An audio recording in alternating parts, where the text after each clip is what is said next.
Now on CoastTV News. Centennial Swim, the Delmarva tradition, taking place this morning. Why what we're seeing here is not the end of the festivities. Bacteria at the beach. We have another swim advisory. Now this one covers a larger area in Delaware. This is CoastTV News Midday. Good morning and thank you for joining us. I'm Matt Pensick. Welcome to CoastTV News Midday. And our top story is one of the top annual events on our peninsula. It was about 3 hours ago. We saw this scene, the 100th Chincoteague Pony Swim. And we're estimating about 150 adult wild ponies made the short journey from Assateague Island to Chincoteague Island. Tens of thousands of people poured into the little town on the Virginia eastern shore, most lining up before sunrise to get their spot. And we spoke to people who never seen anything like this. My husband and I came all the way from New York. We drove down yesterday. First time here in Chincoteague for the swim, and we're very excited. Very exciting morning indeed on the Virginia coast. Stay with us on Coast TV and our social platforms for continuing coverage of all the day's festivities. After the big event today comes the pony auction. That is taking place on Thursday. According to officials, it raises money for the Chincoteague Volunteer Fire Company and Veterinary Services for the ponies and also serves as population control.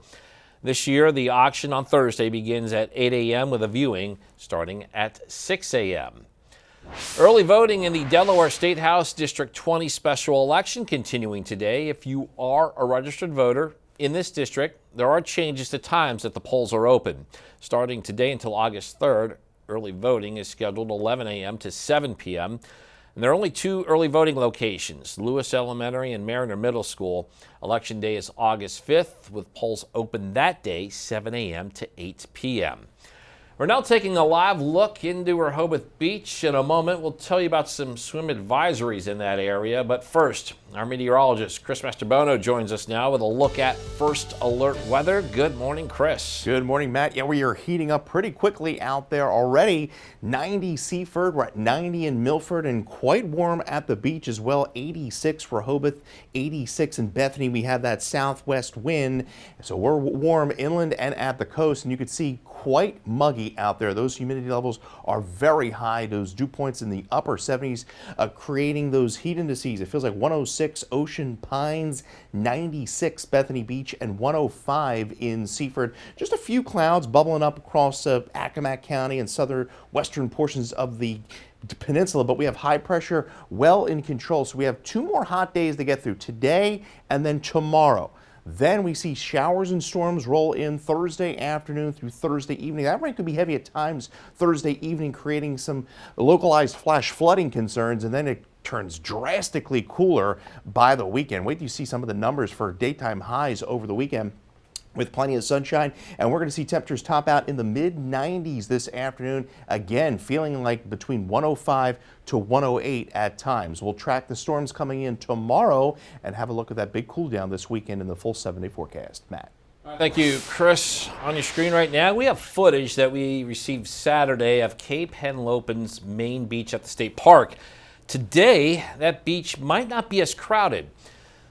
And that is because of some advisories going on. There's some swim advisories, Cape Henlopen Main Beach, Deauville Beach in Rehoboth, and Lake Como Beach in Smyrna. This is the third time in a month a swimming advisory was issued in Sussex County due to the bacteria.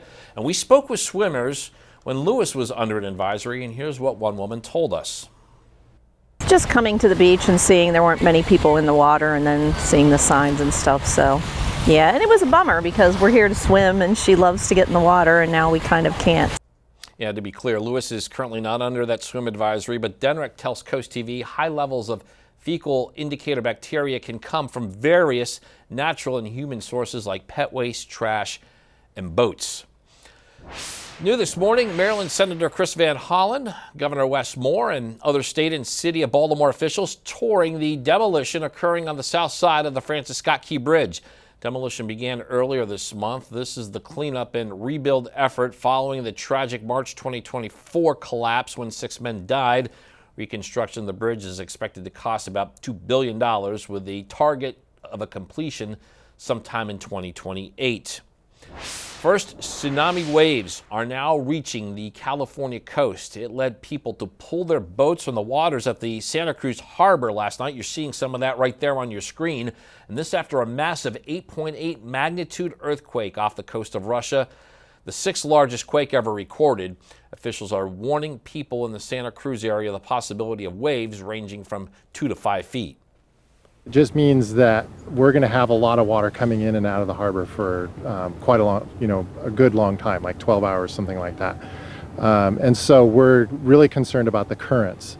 Tsunami warnings throughout the state of Hawaii were downgraded overnight as the most immediate danger passed there. Delaware General Assembly says it is planning a special session this summer after backlash over property taxes. According to the Delaware Republican Party, the recent property reassessment raised the average taxable value of homes by nearly 400% in Newcastle County. House leadership says there's no set date yet for the session. The session is expected to focus on the residential tax burden tied to school funding and the state's first property reassessment in more than 40 years. Nighttime closure is almost complete on Route 1 in southern Delaware. According to DelDOT, the final night crews will work on bridge inspections. That's expected to take place tonight. This includes the bridges over the Mispillion River and the Lewis-Rehoboth Canal. DelDOT says to expect overnight lane closures from 9 p.m. to 5 a.m. And we're just getting started in this edition of Coast TV News Midday. Coming up, Starbucks stops Shortcut. What's leading the coffee business to close one of its newer formats? And next, paying for wastewater plants, the amount Worcester County officials are seeking for upgrades at their treatment facilities. Coast TV News Midday returns after this. New this morning, we should learn more on the status of projects in Worcester County dealing with wastewater treatment upgrades. And this includes a federal earmark of over $3.8 million. According to the Department of Public Works, Senator Chris Van Hollen confirmed it was submitted to Congress. Work for Transite water main replacement seeking federal money in the amount of $1.6 million and money for the lead water service line replacement. The department is actually saying Newark was not awarded any funding. Ways to approve the Georgetown Circle are getting a review today at the Sussex County seat. That is when the Georgetown Circle Advisory Committee gets a presentation with a revised design from the Harbor Group. Also, they're expected to review the Circle Monument policy.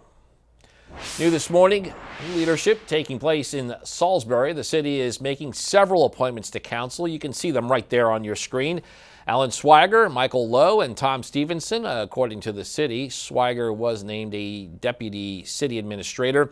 Lowe will step in as the city's new director of procurement. Stevenson will serve as acting city administrator while Salisbury searches for a permanent replacement.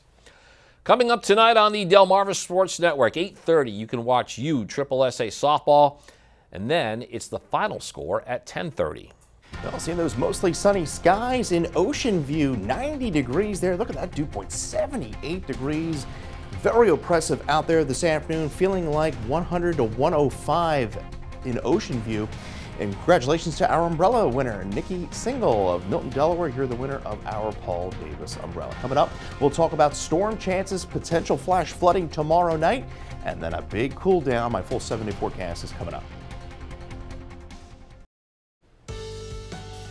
Well, keeping cool and staying hydrated are the main themes today as we take a live look into Lewis. Bright blue skies there.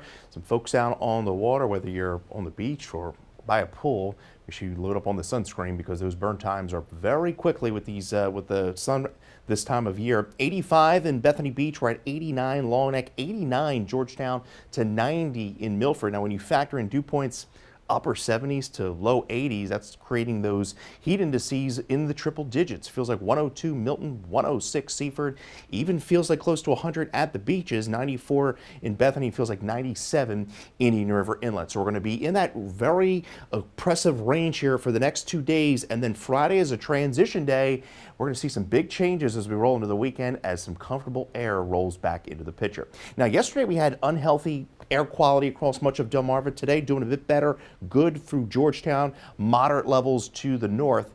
Clear skies for most of Delmarva as high pressure continues to be in full control to our southeast, funneling in some southwest air. This complex of thunderstorms is going to push to the east, and we're going to see a cold front move in tomorrow. Now, we had 24 days so far of 90-degree temperatures. Georgetown 27 last year. The average is 27. Check that out. 57 was the record set back in 2010. We had 57 90-degree days that year.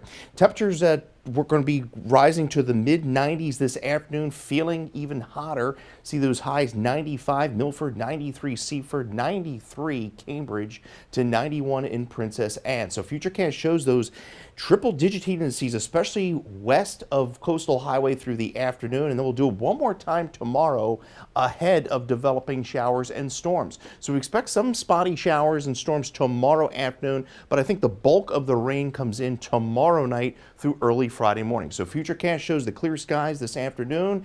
Another mild, muggy night as we fall into the mid-70s. We'll see partly cloudy skies. And even tomorrow, we sneak out another 90-degree temperature. A few spotty downpours develop tomorrow afternoon, and then another wave of rain looks to build in Thursday night into Friday morning. Now, the Storm Prediction Center has a marginal risk of severe weather, primarily for the eastern shore, western Sussex, Kent County, on points north and west. Could see a brief damaging wind threat there. The other concern is the threat of excessive rainfall. We have that slight risk of potentially seeing some localized flash flooding.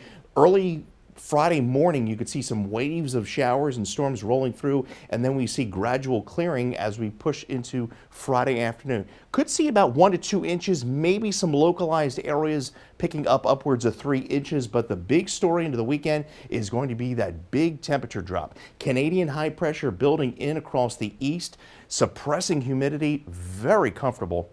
Certainly for early August. 95 today, feeling like 103 to 108. We're at 74 overnight. 90 tomorrow under partly sunny skies with those scattered storms developing. By the weekend, look at that. High temperature 78 on Saturday, 80 by Sunday, and we stay in the lower 80s through early next week. All right, thank you, Chris. Coming up, quick coffee quit. Why Starbucks is pulling the plug on one of its newer store formats. Coast TV News Midday's back in a moment. JetBlue and United Airlines are ready for takeoff. The U.S. Department of Transportation has officially cleared the planned partnership between the two airlines. The airlines announced their partnership in May, called Blue Sky. Now, the partnership will allow travelers to book flights on both carriers' websites while earning frequent flyer points. JetBlue and United said the Blue Sky will take flight this fall. Starbucks has closed the door on pickup-only stores. The coffee chain CEO said this format, which debuted 6 years ago, lacked, quote, the warmth and human connection that defines our brand. Starbucks recently reported its sixth straight quarter declining sales at locations open for at least 1 year. Still ahead, school sleep schedule. We have 3 tips to help you get your student adjusted in time for the start of the school year. Stay with us on Coast TV News Midday. Summer is winding down and the school year inching closer. If your student's sleep schedule's off a bit, it's time to get back in line. Midday Gaither shows us how to get back into a school sleep routine.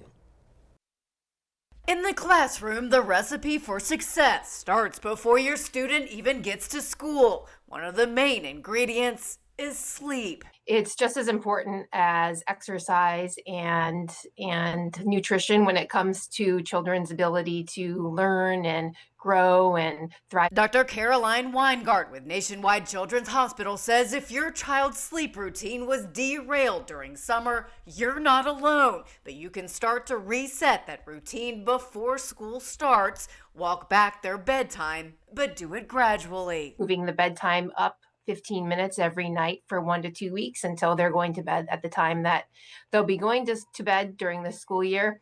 is one way to get them back on a normal sleep schedule. Weingart says to make sure all phones and other devices are put away, ideally at least 1 hour before bed, in order to get their brain into sleep mode. She says to also focus on what time they wake up, have them start getting out of bed at the time they'll need to for school. While she says it's okay to sleep in a little on the weekends, keep their wake up time within an hour of when they get out of bed during the week. So if they normally get up at 6:30 during the school week, get them up by about 7:30 on the weekend if possible, just to make it a little bit easier come Sunday night when it's time for them to go to bed. For Health Minute, I'm Mandy Gaither.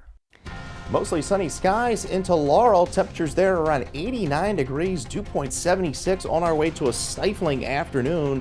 Highs topping out in the mid-90s, feeling anywhere between 103 to 108. We have one more day of heat to get through before we see a round of showers and storms tomorrow night. You get your forecast anytime by dialing the First Look Weather Phone, sponsored by Brockstead, Mondalis, Federico. We'll have a look at your 10-day forecast right after the break.